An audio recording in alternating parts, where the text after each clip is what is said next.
Berita udah ramai nih pasangan Pak. Oke. Ada beberapa nama yang keluar sebagai kandidat atau calon. Ya. Ada 3 ya maksudnya ya.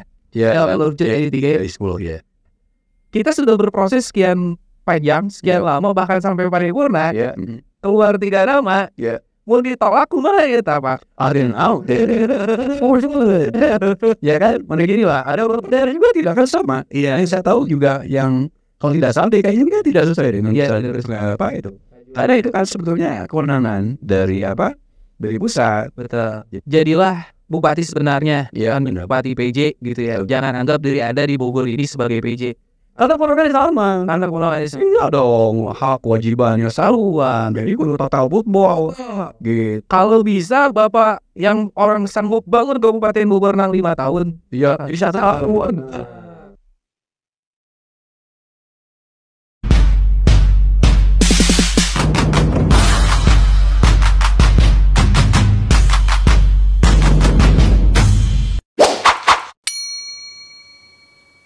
Assalamualaikum warahmatullahi wabarakatuh. Kembali lagi dengan podcast kesayangan kita, Bravo Channel Indonesia, selalu di hati.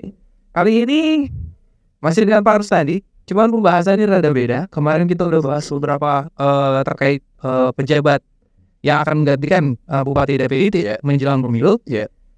Ternyata sudah keluar nama. Selengkapnya kita akan ngobrol dengan Pak Rustandi. Pak Damang, Alhamdulillah subhanallah. siapanya? Sehat. Subhanallah. Berita udah ramai nih pasangan Pak. Oke. Ada beberapa nama yang keluar sebagai kandidat atau calon. Ya. Ada 3 ya maksudnya ya. Ya, Kalau jadi 3 dari 10 ya. 3 dari 10 orang yang bukan mengajukan, yang masuk daftar saringan mungkin ya. Ya. Atau mungkin ada niatan juga. Nah, dari 3 orang ini ya kan muncul yang pertama Kang Juanda. di Mas. Ya. Sekarang posisinya sebagai Kadisdik. Ya. Terus kampus masuk ke Pak. Kangkus masuk kandidat. Kandidat. Ya. Kampus. Terus ada beberapa lagi Abang kandidat. Padang masuk dan ada juga Biatro kandidat. yang masih menjabat juga Pak ya di Aceh. Ya Aceh, Pak Nurdin. Nah, gimana tuh Pak kondisi? Apa dengan kondisi saat ini kan pasti banyak anggota kalau misalnya kan nyalon banyak yang PD nih. Kita bakal jadi PJ. Gimana tuh Pak? Ya kalau PD wajar saja ya. Iya dong. PD wajar saja, tapi yang paling penting bahwa DPRD sudah melakukan sebuah proses menurut undang-undang kayak aturan ya Permendagri 423 bahwa waktu itu kan kita sampaikan bahwa ditugaskan berdasarkan permen itu DPRD harus menyampaikan bakal calon PJ 3 orang. Ya. Dan lewat paripurna sebuah mekanisme yang saya yakin tidak ada di tatibnya. Iya. Tapi mungkin kesepakatan karena kekosongan hukum maka ditempuhlah komunikasi antar fraksi akhirnya ditetapkan oleh paripurna dan dihadiri oleh Kepala SKPD Kabupaten Bogor. Luar biasa. Jadi usulan itu, penjaringan itu dari 10 orang kemudian menjadi 3 itu disaksikan oleh para kepala SKD sehingga bisa mencerminkan ini loh aspirasi dari Kabupaten Bogor dengan menghasilkan 3 nama tadi. 3 kali. Aspirasi sekaligus transparansi mungkin Pak ya. Ya, itu loh. Jadi saya tidak tahu apakah dia kali ini begitu atau tidak itu kan. Ya. Tapi ini kan sebuah model baru dalam rangka tadi sejak awal bahwa masyarakat tahu ini loh calon-calon yang dijaring, lalu ini loh 3 calon terbaik dalam terkutip yang akan diusulkan ke Kemendagri.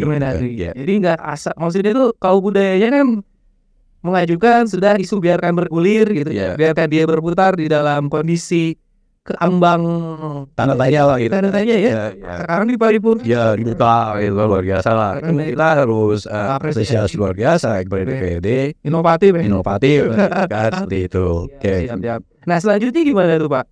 Kondisi sekarang kan sudah ada 3 nama. Ya. 3 nama. Next langkahnya untuk sampai ke oke lah 3 nama ini disetujui. Itu ada batas waktu atau nggak sih?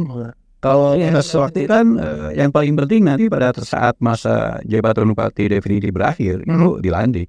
Kalau 30 Desember katakan Bupati Bogor selesai, mestinya memang hari itu dilantik karena tidak boleh ada kekosongan hukum, kekosongan jabatan bupati. Nah tinggal ini kan baru bakal jalan. 3 dari kabupaten, 3 dari provinsi, 3 Kemendagri. Ya. dikaitkan tadi dengan PDM tadi, apakah pede atau tidak? Ya harus pede. Iya. Cuman di situ yang harus kita angkat topi juga, langkah yang berani adalah tadi ya, yang selama ini yang saya sampaikan kan, persyaratan sebagai PJ Bupati itu kan pejabat tinggi pertama. Ya. Yang selama ini diartikan dia terbatas untuk eselon 2A. Ya. Itu kan di dalam undang-undang ayatnya tidak ada eselon 2, tapi ada peraturan Menpan yang sampai hari belum cabut bahwa struktur eselon ini masih ada. Ya. Nah, apa yang luar biasa? Saya kan menyampaikan kalau ukurannya yang selama ini dilakukan pejabat tinggi pertama di kabupaten itu hanya sekda. Ya. Nah, memang sekda itu di bulan April kan 30 April habis masa jabatannya, masa usia pensiun tanggal 1 Mei. Jadi dia kan tidak masuk karena kemungkinan kan tidak mungkin lah jabatan bupati diputus tengah jalan. Ya. Ada juga Pak Engkus tuh ya. Pak Engkus juga adalah kader adalah mantan pegawai yang besar di Kabupaten Bogor. Sekarang menjadi staf ahli Jawa Barat. Ya. Lalu dulu dia pernah di Spora dan di sini dulu pernah menjadi sekretaris Badan Perizinan, pernah di kepegawaian. Itu udah lolos. Ya. Karena mungkin pertimbangan juga beliau pensiun di 1 November tahun 2024. Lalu ada Pada Standar. Ya, Pada. Pada Standar itu kan memang mantan sekda dan saya yakin di Kabupaten Bogor saat ini adalah pejabat paling senior dari segi pangkatan. Karena beliau sekarang 4E. Wow. Nah, kalau saya melihatnya bukan dia tidak masuk dalam kategori kemampuan, kapasitas dan sebagainya. Betul. Tapi kalau menurut saya Padang itu kalau dilihat struktur pangkat setara dengan pejabat tinggi media. Ya. Nah, berarti dia untuk level gubernur. PJ gubernur. Ya, isinya kalau Padang itu cocoknya memang PJ gubernur. Seperti itulah. Akhirnya kita akan mengusulkan yang mengikutkan itu adalah tadi berani mengusulkan kepala SKPD notabene atau eselon 2B diusulkan itu Pak Juanda. Nah, sebagai warga Kabupaten Bogor yang mantan sepegawai perlu bangga. Perlu tuh. Ya, terus tapi yang mengejutkan. Walaupun di dalam Permendagri juga ada larangan terkait masalah yang diusulkan, ternyata kan ada satu calon yang saat ini sedang menjalankan tugas sebagai PJ Kepala Daerah atau Bupati Daerah Aceh. Bapak Dr. Nurdin. Nah, saya tidak menemukan misalkan dalam usulannya Kepala Direktur bla bla bla garing PJ Bupati. Apakah itu karena tidak ada lagi personal selain beliau yang pantas untuk menjadi PJ Bupati? Betul. Atau apa nih alasannya?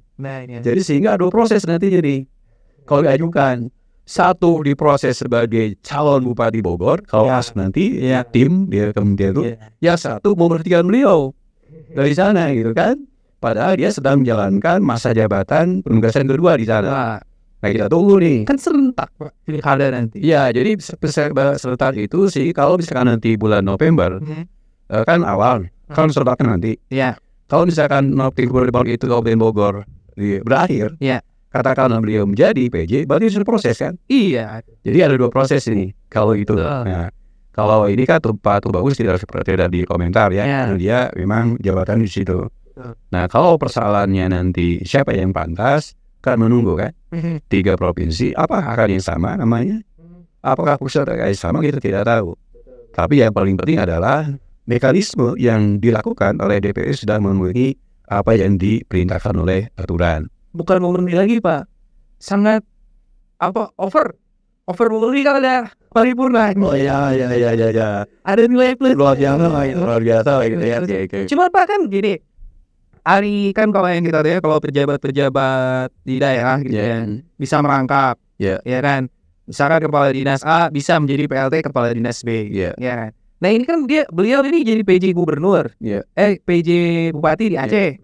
Bisa nggak PJ bupati di Aceh juga, PJ juga di kabupaten? Ya itu tidak mungkin. Nggak mungkin ya Pak ya? Tidak mungkin lah. Ini yang skenario yang saya bayangkan adalah, saya nggak tahu nih pertimbangannya apa. Apakah memang kita sudah bisa memantau kinerja dia di Aceh? Karena kan pasti Aceh dengan kita akan berbeda. Beda kulturnya pun akan beda, kultur beda sebagainya. Seperti mana tidak tahu. Ya padahal menurut saya kan masih banyak. Eselon 2 di pusat, Jawa Barat maupun di kita yang bisa. Karena maksudnya bukan karena ketidakmampuan Pak beliau, tapi kan karena beliau sedang menjabat sebagai pejabat bupati. Berarti ada keputusan nih. Keputusannya kita tidak tahu. gitu kan. Kenapa misalkan sampai masuk penjaring aspirasi yang kemudian diusulkan kita untuk menjadi salah satu pejabat di Kabupaten Bogor. Cuman Di Bogor. uniknya adalah ini kayaknya perdana kalau di Bogor Pak ya, PJ yang dari apa ya sebutnya, dari ASN punya kita gitu, Ya. diajukan untuk menjadi pejabat bupati, Ya. kan baru kayaknya momentumnya baru sekarang nih kelihatan. Dulu belum pernah kayak. Iya, karena kan PJ baru sekarang di era Oh iya belum ada ya Bu ya. belum ada. Cuman yang paling kita apresiasi ada tadi bahwa tidak membedakan pejabat tinggi pertama itu 2B atau 2A. Doa. Oh iya. Makanya kan saya katakan kalau kita pengalaman selama ini, jabat pertama itu lebih melekat pada sekda. Ya. Nah sekarang diusulkan 2B. Bahkan itu kan terobosan Terobosan. bahwa DPRD Kabupaten Bogor tidak membedakan perbedaan eselon di Kabupaten Bogor. Ya. Sehingga sebetulnya bisa tiga-tiganya juga orang Kabupaten Bogor. Cuma ada satu yang kelebihan eselon tuh Pak Adang, keren gitu. Ya bukan eselon, dan beliau kan sudah menjadi Belum baru ya. auditor utama. Iya, auditor Dan itu apa di Indonesia? Beda. Saya sebagai mantan bawahannya tuh luar biasa. Biasa. Saya juga tidak sampai ke situ. Iya. Jabatan beliau apakah sudah 4 itu sudah setelah legend. Iya. Jadi lo harus jadi beliau sebagai pejabat gubernur. Kalau di pusat berarti kayak Dirjen Bu ya. Direktur ya. Iya. Direktur Jenderal, bayangin kalau misalkan kita punya PJ sekelas Direktur Jenderal, keren juga. Ya Cuma ya. masih banyak, nanti mungkin biarkan pusat tuh berbicara ya kan. Tapi kan sudah ada diusulkan. Oh iya. Kan 3. Jadi padahal di sisi itu ada sebuah penghargaan proses di situ. Tapi kan tidak masuk. Ya, Kalaupun mau masuk nanti ya saya khawatir. Kok mengusulkan ya kelebihan lah, kurangi. betul ya. Gitu kan. Ibaratnya kita punya gelas dikasih air sate kok. Jadi saya sih oke. Ya tinggal sekarang kita bagaimana sebetulnya Pak Juanda bisa mendapat kepercayaan mana dari pusat gitu kan. Ya betul. Sebagai warga Bogor ya tentu memberikan sebuah harapan bahwa beliau akan menjadi salah satu yang akan diperhitungkan. Kalau masalah jadi kan urusannya, tetapi yang strategis kan nanti tim penilai. Tapi Pak Juanda ini saya kenal dulu dari zaman jadi camat Ciampe ya Pak. Ya, jadi sebetulnya sekarang itu dia salah satu pejabat senior. Wah. Gitu kan, gitu. Keren. Tapi bisa saja dari 3 dari itu di luar semua. Iya bisa. Kan tiba-tiba misalkan pemerintah pusat mengusulkan A atau B atau C. Dan ini memang harus sinkron dengan pemerintah pusat. Nah, Pertama adalah Bogor sangat strategis. Yang kedua harus mengawal perjalanan pilkada, pilpres, pemilu dan sebagainya kan. Di samping dia juga harus mengawal perjalanan program-program Kabupaten Bogor di masa transisi. Dan cukup berat sebetulnya. banyak juga pejabat-pejabat pusat yang rumahnya di Bogor Pak.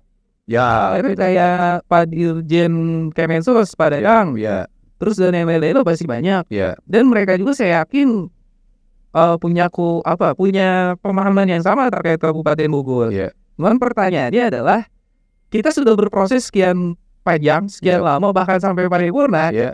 keluar 3 nama. Ya. Mau ditolak kumaha kita Pak? Ada yang tahu. Ya kan, begini lah. Ada beberapa daerah juga tidak akan sama. Iya, saya tahu juga yang kalau tidak sampai kayaknya juga tidak sesuai dengan apa itu. Karena itu kan sebetulnya kewenangan dari pusat. Betul. Jadi ini mah kalau saya sih lebih memberikan sebuah penghargaan kepada dinamika di daerah. Kayak calon tuh ya Iya. di daerah deh untuk ganti PJ. Ya walaupun mungkin bukan sebagai calon gitu kan. Tapi mudah-mudahan boleh sampai calon kayak Sarwa gitu kan. Nah gitu lah gitu. Ya, Tugasnya berapa ya saat itu? ya kan Aktivitas pemilu kan? iya, karena kan bebannya luar biasa. Betul. Persiapan pemilu, meletakkannya, evaluasi. Dan yang paling penting nanti ada dia juga mempersiapkan macam bangun RPJMD untuk bupati yang akan datang. Nah, Kan konseptualnya harus disusun oleh Bupati PJ untuk setelah dilantik agar ada RPJ dari teknokratik gitu kan. berarti kan kalau pemilu kita 2024 ya? Ya, Di November ya? kalau itu kan Februari ya. Februari ini Pilpres. Ini sama pemilu Ya, nasional. betul. Kita di pertengahan tahun mungkin ya? Ya, itu kan masuk nanti ke pemilihan Bupati kepala daerah. itu dulu. Caleg dulu kan karena bukti nanti kan berdasarkan suara itu. Nah itu keluar, berarti pelantikan pasti sebelum Desember. Nah, informasi itu sebelum pergantian presiden. Karena ada sebuah skenario itu kan bahwa Pak Jokowi akan melantik pansus. Ya gitu. Oh, kalau melantik Secara massal Iya. gubernur di Indonesia mungkin gitu. Tapi itu sudah nanti saat bupati baru dilantik, PJ sudah mempersiapkan RPJ. Harus, karena kan kalau misalkan kita pelantikannya di bulan Desember, kalau lebih cepat mungkin ya, tapi kan RPJ itu disiapkan di awal. Karena jangan sampai misalkan tidak ada pedoman untuk bupati yang akan datang. Walaupun dalam syarat formalnya, bupati yang terpilih itu menyusun RPJMD paling lambat 6 bulan setelah dilantik. Tapi rancang bangunnya untuk 6 bulan kan ada teknokratik. Oh iya. Gitu. Berarti RKP udah siap lah, tinggal rancang bangun RPJMD itu kan. RPJMD rancang bangunnya nggak ada. Untuk 6 bulan ke depan kan hanya harus diskusi harus ada. Kan disiapkan oleh PJ. Itu. Nah Pak, misal contoh, anggap seorang Pak Juanda jadi pejabat, ya kan, pejabat daerah. Nah, jabatan dia sebagai kepala dinas pendidikan gimana Pak? Di PJ kan. Iya, Kan sekarang zaman PJ. PJ PLT lah. PJ PLT. Iya, jadi sebenarnya gini ya. Karena kita aneh gitu kan. Ini jabatan induk ditinggalkan jadi PJ. Jadi PLT kan sama di pusat gitu kan. Jadi saya berpikir itu efektif nggak sih gitu. Nyoba yakin misalkan di pusat ditinggal itu dia sekian tahun. Iya betul. Di pusat juga banyak tuh dia sudah keliling kan. Banyak keliling. Iya, nah PJ Bupati ditinggalkan naik kan yang di bawah di PLT itu kan. Jadi itulah keanehan di birokrasi kita. Nah, kan ini udah naik nih, Mas. Ini berarti kan di PLT kan. Kalau di PLT kan setelah jadi PJ masih bisa kembali menjadi pejabat kembali ke hidupnya. Oh, makanya kenapa PLT supaya kembali ke hidupnya. Orang lah hebat lah birokrasi Indonesia. Hebat gitu ya. Gitu. Berarti sistemnya udah bagus bagi kita. Ya itu lah. SDM-nya siapapun, ya kan, sistem akan berjalan dengan baik. Ya, misalnya di waktu ke depan berubah. Gitu kan. Ya sekarang aja begitu. Undang-undang kita kan nggak bisa berapa saja dengan kebutuhan yang penting punya paman Pak. Iya. Nah Pak, terakhir Pak, ada nggak nih? Kan udah muncul 3 nama itu tadi siapa aja? Pak Bagus, Pak Tubagus, Heru. Ya. Terus Pak Nurdin, Pak Juanda, Pak Nurdin, 3 nama itu. Nah kan yang ibaratnya lebih dekat dengan kita Pak Juanda nih. Lebih maksudnya lokal SDM-nya kita gitu kan.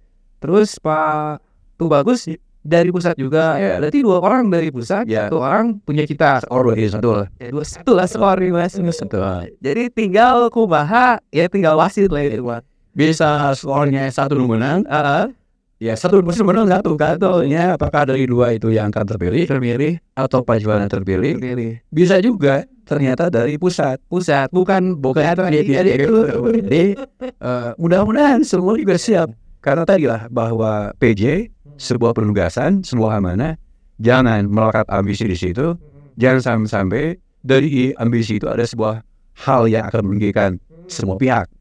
Ya mudah-mudahan nanti yang akan terpilih itu adalah orang yang terpilih yang tentu sudah utus untuk memimpin Bogor selama 1 tahun. 1 tahun dan mengamankan segala kondisi macamnya itu. Jangan tadi lah hanya kegayaan. Iya, di Bogor yang kegayaan saya jadi bupati gitu. Ternyata dari halus rusak. Halus itu misalkan halusnya ya bisa rusak gitu. Tapi insya Allah lah dengan pengalaman yang saya katakan tadi kalau sudah eselon 2 itu pasti sudah teruji segalanya. Cuman memang ini menariknya Kabupaten Bogor. Kabupaten Bogor itu penuh dengan inovasi ya Pak. Ya gitu lah. Makanya banyak hal-hal yang tidak terduga, tiba-tiba ada paripurna PJ gitu kan.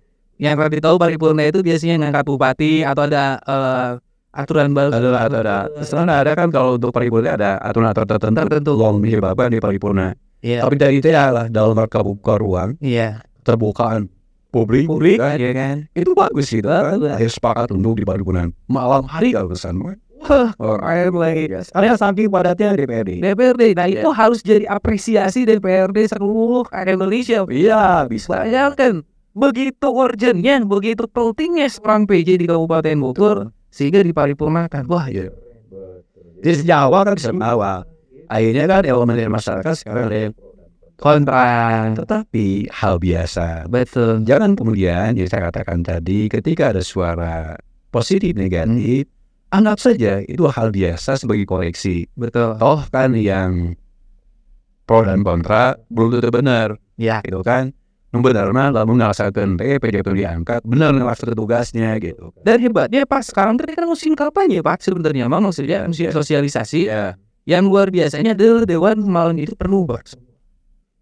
Oh ya, karena kan berarti kan tadi lebih ada apa besar penuh. Saya apresiasi Dewan saat ini sangat luar biasa. Nah cuman kembali lagi Pak, jangan sampai jabatan PJ ini, karena kan jabatan PJ ini bukan jabatan politis sebenarnya Pak ya.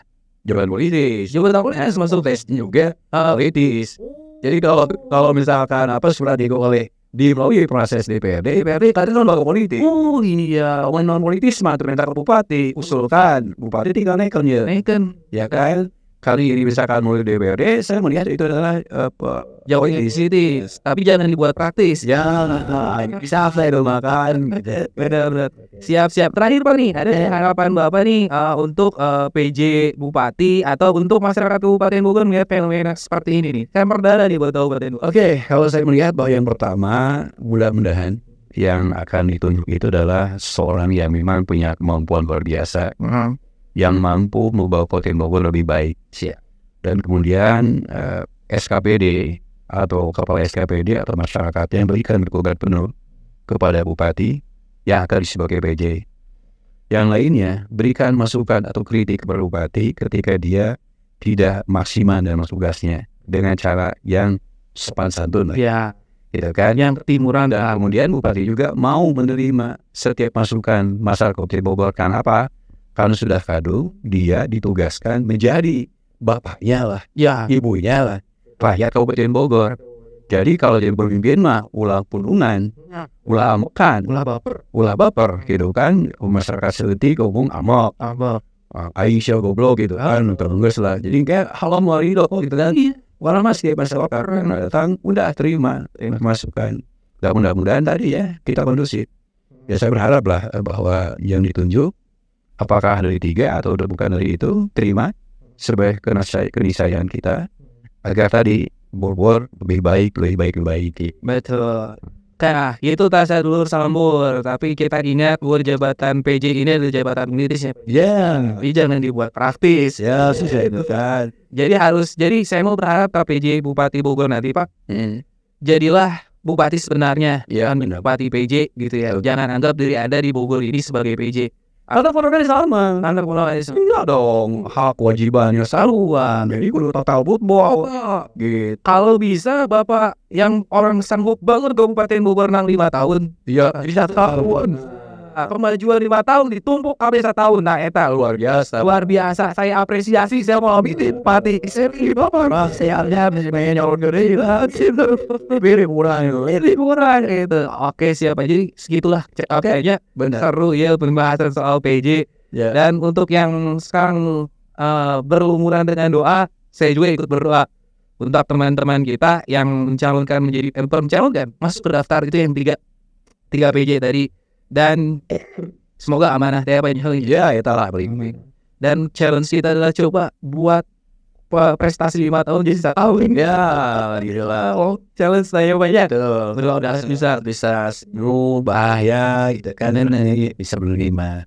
Luar biasa. Itu kan terwujud kalau didukung oleh semua pihak. Semua pihak. Kalau ulah orang bupati kayak gitu, tuh karunya Gue coba PJ itu dirongol gitu lah. Sepeda jalankan sering aturan. Siap. Oke Pak, sepertinya cukup Pak. Kita tutup nih, kita sapa dulu Sadulur Sembur ya kan. Jangan lupa like, comment, share, dan subscribe channel ini untuk dapat informasi terbaru. Yang pengen ngeritik silahkan di komen, tapi saya minta substansial, jangan ngeritik sesuatu yang tidak substansi karena kita juga males balesnya gitu kan. Dan satu lagi, kalau pengen ada saran untuk pembahasan apa lagi yang kita bahas, silahkan di komen juga. Tapi yang paling penting adalah share video ini ke teman-teman kalian. Bilang subscribe, jangan nonton aja gitu sih. Ini satu-satunya channel yang banyak penonton kurang subscribe. Jadi lumayan nih. Iya, responnya bagus. Cuma lambat ya. Subscribe-nya ya. Hari itu nonton ada berapa kali itu 29.000 gitu. Oh aja nama Pak. asik deh karena substansi. Substansi mencet itu tetap gitu Pak. Jadi gitu. Oke Pak, kita pamit sih. Saya Sembur, makasih udah nonton. Wassalamualaikum warahmatullahi wabarakatuh. Waalaikumsalam warahmatullahi wabarakatuh. BCI selalu di hati kita. Yuk.